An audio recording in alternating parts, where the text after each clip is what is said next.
बिस्मिल्लाहिर्रहमानिर्रहीम। Addition of vector by rectangular component method. आज हम पढ़ेंगे कि हम वेक्टर्स को किस तरह ऐड करेंगे रेक्टेंगुलर कंपोनेंट की मेथड के ज़रिए। तो सबसे पहले रेक्टेंगुलर कंपोनेंट की डिफिनीशन लिखते हैं। रेक्टेंगुलर कंपोनेंट दो कंपोनेंट होते हैं जो एंगल बनाता है कौन सा 90 डिग्री का एक दूसरे के साथ, सही है। तो रेक्टेंगुलर कंपोनेंट्स की डिफिनीशन इस तरह है कि rectangular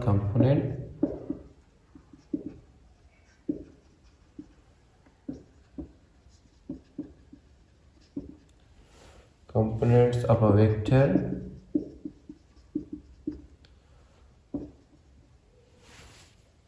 are those component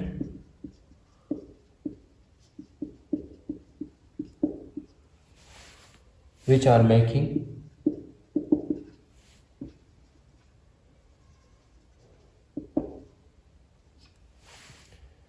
an angle of 90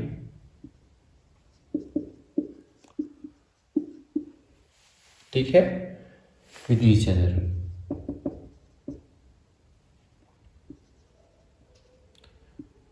each other। So rectangular components कौन से कंपोनेंट्स होते हैं जो 90 डिग्री एंगल बनाएगा एक दूसरे के साथ। लेट्स सपोज हमारे पास दो वेक्टर्स हैं, एक वेक्टर ये है, ठीक है, और एक वेक्टर ये है। तो इन दोनों वेक्टर्स के दरमियान एंगल कितना है 90। तो इसको हम क्या कहते हैं, इसको हम कहते हैं रेक्टेंगुलर कंपोनेंट्स। जब भी आपके पास आ जाएंगे कि रेक्टेंगुलर कंपोनेंट्स कौन से कंपोनेंट्स होते हैं, तो वो कंपोनेंट्स जो 90 एंगल बनाएंगे एक दूसरे के साथ, तो उसको हम क्या कहेंगे, उसको हम कहेंगे रेक्टेंगुलर कंपोनेंट्स। अब हमने ये सीखना है कि रेक्टेंगुलर कंपोनेंट की मेथड के जरिए हम वेक्टर्स को ऐड किस तरह करेंगे, ठीक है। टॉपिक क्या है कि रेक्टेंगुलर कंपोनेंट्स मेथड के जरिए हम वेक्टर्स को किस तरह ऐड करेंगे। तो इस पे हम मेथड के जरिए जो वेक्टर्स हम ऐड करते हैं इसको हम analytical method of vectors addition भी कहते हैं, ठीक है।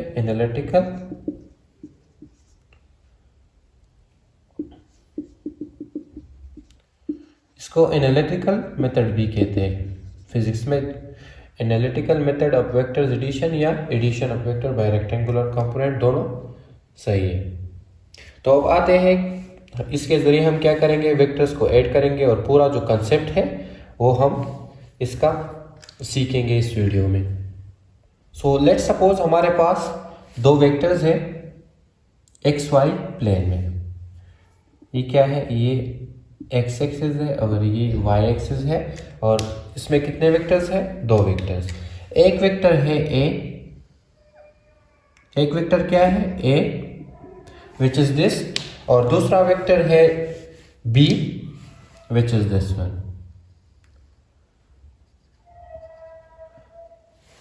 हमारे साथ दो वेक्टर्स है एक्स वाई प्लेन में, ठीक है। एक है ए और एक है बी, ठीक है। ये जो ए है ये एक्स एक्सिस के साथ जो एंगल बनाते हैं इसको हम सपोज नाम देते हैं θ1, और जो बी है ये एक्स एक्सिस के साथ जो एंगल बनाएगा, ठीक है, एंगल बने, इसको हम सपोज नाम देते हैं क्या, θ2, ठीक है। और ये जो ओरिजिन है इसको हम नाम देते हैं point O. From head to tail rule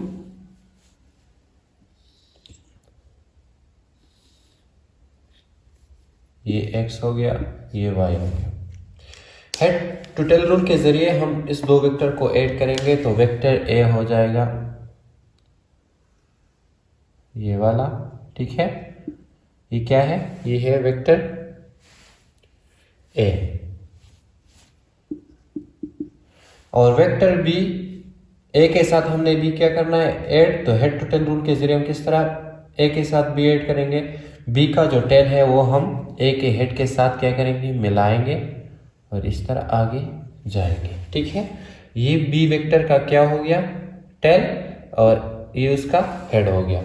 अब हमने क्या करना है, इन दोनों वेक्टर को जब हम ऐड करेंगे तो इसका रिजल्टेंट, तो रिजल्टेंट हम किस तरह फाइंड करते हैं, फर्स्ट वेक्टर के टेल से हम रिजल्टेंट वेक्टर का टेल मिलाते हैं, ठीक है, और लास्ट वेक्टर के हेड से हम रिजल्टेंट वेक्टर के हेड मिलाते हैं थोड़ा। तो ये हो गया हमारे पास क्या, रिजल्टेंट वेक्टर। हमने क्या किया, हमने हेड टू टेल रूल के जरिए इस ए और बी वेक्टर को ऐड किया। किस तरह, ए वेक्टर ले लिया, उसके हेड से बी वेक्टर का टेल मिलाकर आगे गए, और रिजल्टेंट हमने किस तरह फाइंड किया, रिजल्टेंट वेक्टर को ए वेक्टर के टेल से हमने रिजल्टेंट वेक्टर का टेल मिलाया और हेड से इसको रिजल्टेंट वेक्टर का हेड मिलाया। तो ये पॉइंट हमारे साथ है ओ, ठीक है, ये पॉइंट हो गया सी और ये पॉइंट हो गया क्या, डी। लेट्स सपोज ये जो ओ डी है ये हमारे पास रिप्रेजेंट करते हैं ओ डी वेक्टर या रिजल्टेंट वेक्टर को, दोनों सेम है, ठीक है। और रिजल्टेंट वेक्टर हमारे साथ इक्वल होगा किसका, वेक्टर ए का प्लस वेक्टर बी, दोनों का एडिशन हमने लेकर क्या ले लिया, रिजल्टेंट वेक्टर, दोनों को ऐड करके रिजल्टेंट वेक्टर आ गया। अब हमने रिजल्टेंट कंपोनेंट को फाइंड करना है, तो रिजल्टेंट कंपोनेंट हम किस तरह फाइंड करेंगे, ये जो ए वेक्टर है इसको हम रिजॉल्व करेंगे उसके कंपोनेंट्स में, जो इसका वर्टिकल कंपोनेंट और रिजल्टेंट कंपोनेंट है, वेक्टर ए को उसके कंपोनेंट में रिजॉल्व करेंगे और वेक्टर बी को उसके हॉरिजॉन्टल और वर्टिकल कंपोनेंट में रिजॉल्व करेंगे। तो किस तरह देखें, ये जो ए वेक्टर है ए को, इसको जब हम रिजॉल्व करेंगे तो हम रिजोल्यूशन किस तरह करते हैं, इस वेक्टर से एक परपेंडिकुलर लाइन ड्रा करेंगे और ये हो जाएगा क्या, ये हो जाएगा ए वाई, वेक्टर ए वाई, ठीक है। इसको हम इस तरह रिजॉल्व करेंगे और ये इसका वर्टिकल कंपोनेंट हो गया और इसका हॉरिजॉन्टल कंपोनेंट किस तरह होगा, ये वाला वेक्टर, ठीक है। तो ये हो जाएगा, ये एक्स एक्सिस पे है तो ये वेक्टर ए का एक्स डायरेक्शन में हॉरिजॉन्टल कंपोनेंट हो गया। इसी तरह वेक्टर बी का, वेक्टर बी के इस वेक्टर बी को हम इसके हॉरिजॉन्टल और वर्टिकल कंपोनेंट में रिजॉल्व करेंगे। तो किस तरह देखें, इससे एक लाइन ड्रा करेंगे, ठीक है, ये हो जाएगा, या इससे एक पूरा लाइन ड्रा कर देते हैं, ठीक है, और इधर से इधर तक एक लाइन इधर ले आते हैं। तो ये वेक्टर बी का वर्टिकल हॉरिजॉन्टल कंपोनेंट हो गया और इधर से इधर तक जो वेक्टर है ये वेक्टर बी का वर्टिकल कंपोनेंट हो गया, B Y and B X. समझ गए। रेक्टेंगुलर कंपोनेंट फाइंड करने के लिए हम क्या करेंगे, वेक्टर ए को उसके कंपोनेंट्स में रिजॉल्व करेंगे और वेक्टर बी को उसके कंपोनेंट में रिजॉल्व करेंगे। किस तरह, एक लाइन ड्रा करेंगे परपेंडिकुलर वेक्टर ए से, जो कि हो गया ए वाई उसका वर्टिकल कंपोनेंट, और एक लाइन ये हो गया इस वेक्टर का हॉरिजॉन्टल कंपोनेंट जो कि है ए एक्स, ठीक है। इस तरह वेक्टर बी के वर्टिकल कंपोनेंट इधर से इधर तक जो हो गया बी वाई, और ये हो गया क्या, बी एक्स। और ये जो आपको नजर आ रहा है ये क्या है, ये वेक्टर सेम लाइक ये है ए वाई, दोनों क्या है, दोनों है सेम, ठीक है। इधर से इधर तक क्या है, vertical component of a vector A Y which is equal to A Y, सही है। अब इस पॉइंट को सपोज हम नाम देते हैं क्या, ओ डी, ये डी है, ये क्या है, ये पॉइंट सी है, और ये हो गया ई, ये क्या हो गया ई, और ये पॉइंट हमारे साथ हो गया एफ, ठीक है। ये क्या हो गया, ये हो गया एफ, और ये पॉइंट जो है ये पॉइंट हो गया जी।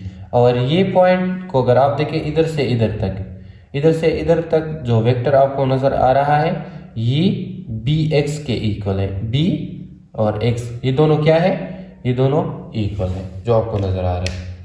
मतलब वेक्टर बी का जो हॉरिजॉन्टल कंपोनेंट है ये इसके इक्वल है।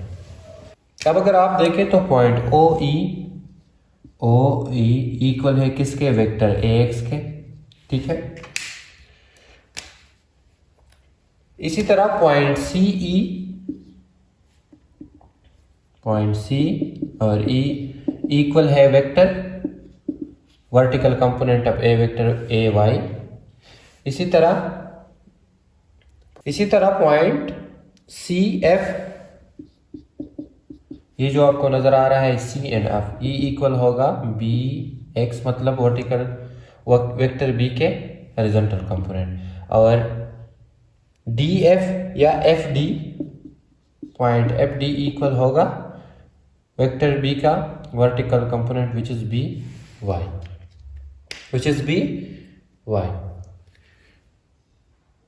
ये जो होल आपको नजर आ रहा है रिजल्टेंट, ठीक है, ये वेक्टर क्या है, इधर से इधर तक ये वेक्टर है आर विच इज रिजल्टेंट, इसको हम क्या कहते हैं, रिजल्टेंट वेक्टर। अब हमने इस रिजल्टेंट वेक्टर को रिजॉल्व करना है, तो इससे हमें मालूम हो जाएगा इस वेक्टर से, ये जो वेक्टर है, ये वेक्टर है, ये वेक्टर है, ये वेक्टर है, इससे हम रिजल्टेंट वेक्टर के कंपोनेंट्स को फाइंड करेंगे। किस तरह, देखें, रिजल्टेंट वेक्टर के को जब हम रिजॉल्व करेंगे तो इसके दो कंपोनेंट्स होंगे, एक इधर से इधर तक जो होगा वो क्या होगा, आर वाई मतलब रिजल्टेंट वेक्टर का वर्टिकल कंपोनेंट, और दूसरा होगा आर एक्स रिजल्टेंट वेक्टर का हॉरिजॉन्टल कंपोनेंट।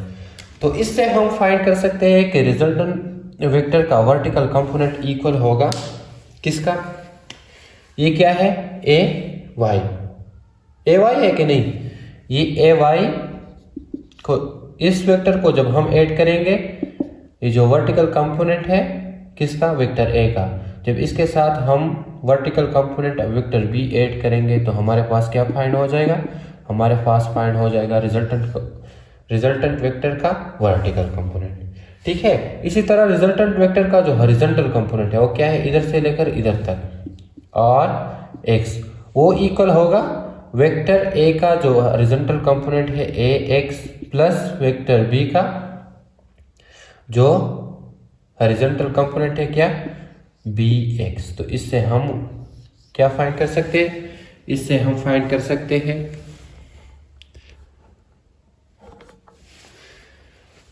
रिजल्टेंट वेक्टर का horizontal. What mean by rectangular component method addition of vectors, इसका क्या मतलब हुआ, देखें, ये रिजल्टेंट वेक्टर है, ये रिजल्टेंट वेक्टर का क्या है, वर्टिकल कंपोनेंट, ये क्या है, हॉरिजॉन्टल कंपोनेंट, और इसको हमने किस तरह फाइंड कर दिया, इसको हमने ये वेक्टर जब हमने रिजॉल्व कर दिया और ये वेक्टर जब हमने रिजॉल्व कर दिया तो इसका वर्टिकल कंपोनेंट और इसका वर्टिकल कंपोनेंट, इसका एडिशन रिजल्टेंट वेक्टर का वर्टिकल कंपोनेंट और ये जो हॉरिजॉन्टल लाइन पे आपको नजर आ रहा है इस वेक्टर का जो कंपोनेंट है और इस वेक्टर का जो कंपोनेंट है जो इक्वल है इसका एडिशन हमारे पास रिजल्टेंट वेक्टर का हॉरिजॉन्टल कंपोनेंट आता है। तो रेक्टेंगुलर कंपोनेंट, हमने जो डिफिनेशन ऑफ रेक्टेंगुलर कंपोनेंट बताया, रेक्टेंगुलर कंपोनेंट्स कौन से कंपोनेंट्स होते हैं जो एक दूसरे के साथ क्या बनाएंगे, 90 एंगल।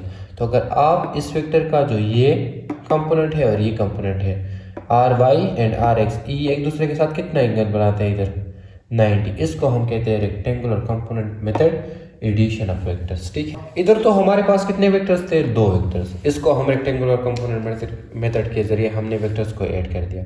अगर आपके पास n वेक्टर हो तो क्या होगा, रिजल्टेंट वेक्टर आर वाई ए वाई प्लस बी वाई, इस तरह सपोज आपके पास थर्ड वेक्टर है तो हो जाएगा सी वाई, इस तरह अगर डी वेक्टर है तो डी वाई, और अगर n वेक्टर है तो एन वाई, ठीक है। इसी तरह जो हॉरिजॉन्टल कंपोनेंट होगा ए एक्स बी एक्स, अगर सी वेक्टर होगा इधर तीसरा तो ये हो जाएगा सी एक्स प्लस, और अगर डी होगा तो डी एक्स, इस तरह अगर एन वेक्टर होंगे तो एन एक्स। इसके जरिए आप जितने वेक्टर्स होंगे इस मेथड के जरिए आप इसको फाइंड कर सकते हैं। मतलब क्या है, रेक्टेंगुलर कंपोनेंट हम किसे कहते हैं, जो एक दूसरे के साथ क्या बनाएंगे, 90 एंगल। अगर आप इस वेक्टर का जो हॉरिजॉन्टल कंपोनेंट है और वर्टिकल कंपोनेंट इसको देखें तो ये एक दूसरे के साथ कितना एंगल बनाते हैं, 90, इसको हम कहते हैं रेक्टेंगुलर कंपोनेंट, ठीक है। और इस मेथड के जरिए हमने वेक्टर्स को ऐड कर दिया जो कि आपके सामने है। ये मेथड ऑफ एडिशन दूसरे मेथड से ज़्यादा करेक्ट या एक्यूरेट होता है, ठीक है। इस मेथड के जरिए जो हम वेक्टर्स ऐड करते हैं ये मोर एक्यूरेट होते हैं than geometrically. Magnitude of R हम किस तरह फाइंड करेंगे, इसका मैग्नीट्यूड हम किस तरह फाइंड करेंगे, तो अगर आप इसको देख के ये होल क्या है, एक ट्राइंगल।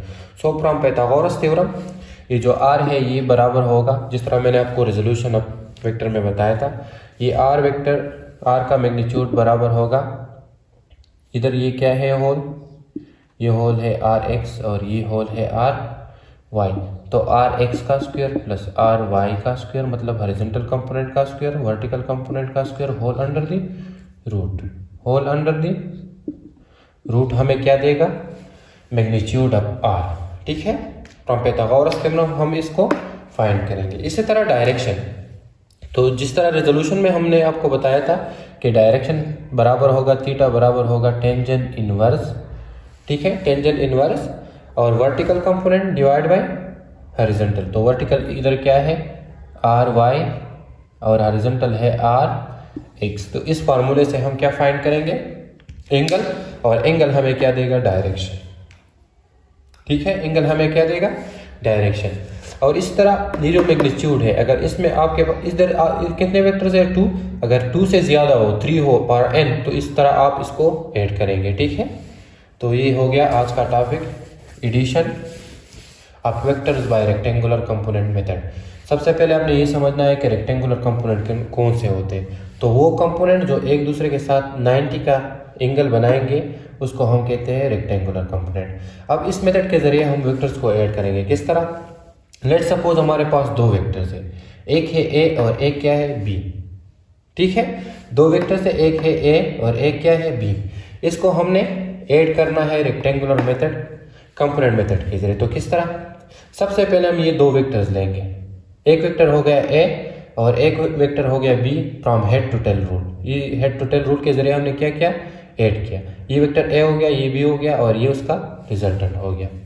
अब हमने क्या करना है, इस वेक्टर को भी रिजॉल्व करना है और इस वेक्टर को भी रिजॉल्व करना है, ठीक है। जब हम ये वेक्टर रिजॉल्व करेंगे तो उस ये वेक्टर रेजोल्यूशन हम किसे कहते हैं, उसके कंपोनेंट्स में उसको डिवाइड करना। तो एक कंपोनेंट इसका ए एक्स हो गया, एक इसका ए वाई हो गया। इस तरह बी वेक्टर का एक ए बी एक्स और एक इसका वर्टिकल कंपोनेंट बी वाई हो गया। अगर आप इस जगह को देखें तो ये जगह और ये जगह सेम है, इसलिए इसको हमने नाम दिया ए वाई, और ये जगह सेम है तो इसलिए इसको हमने नाम दिया क्या बी एक्स, ठीक है। ये दोनों इक्वल और ये दोनों इक्वल। अब ये वेक्टर क्या है आर, तो इसको भी हमने क्या करना है उसके कंपोनेंट्स में रिजॉल्व करना है। तो हमें मालूम है कि इसके दो कंपोनेंट्स होते हैं, एक ये वाला, तो ये हो गया आर वर्टिकल कंपोनेंट, और ये इधर से लेकर इधर तक आर एक्स जो इसका हॉरिजॉन्टल कंपोनेंट है। तो वर्टिकल कंपोनेंट है ये बराबर होगा ये प्लस ये, तो ये ए वाई और ये क्या इधर से इधर तक बी वाई और इधर से इधर तक ए वाई, ठीक है। इस तरह आर एक्स, तो आर एक्स बराबर होगा ये इधर से लेकर इधर तक ए एक्स और इधर से लेकर इधर तक बी एक्स। समझ में आया, तो ये इसका वर्टिकल कंपोनेंट, ये इसका हॉरिजॉन्टल कंपोनेंट। इसी तरह मैग्नीट्यूड ऑफ दिस वेक्टर किसके बराबर होगा फ्रॉम पाइथागोरस थ्योरम, जिस तरह हमने रेजोल्यूशन में आपको समझाया था, इसका स्क्वायर इसका हॉरिजॉन्टल वर्टिकल का स्क्वायर दोनों का अंडर रूट, थीटा बराबर होगा टेंजेंट इनवर्स और perpendicular divide by horizontal. Theta हमें क्या देता है डायरेक्शन, ठीक है। तो ये हो गया addition of vectors by rectangular component method. उम्मीद करता हूँ कि आपको समझ में आ गया होगा, लेकिन अगर कोई भी क्वेश्चन हो तो आप मुझे बता सकते हैं, मैं ट्राई करूँगा कि आपको समझा सकूँ। और सब्सक्राइब करना नहीं भूलना, ठीक है, लाइक भी करें शेयर भी करें ताकि मुझे भी मोटिवेशन मिले। Thank you.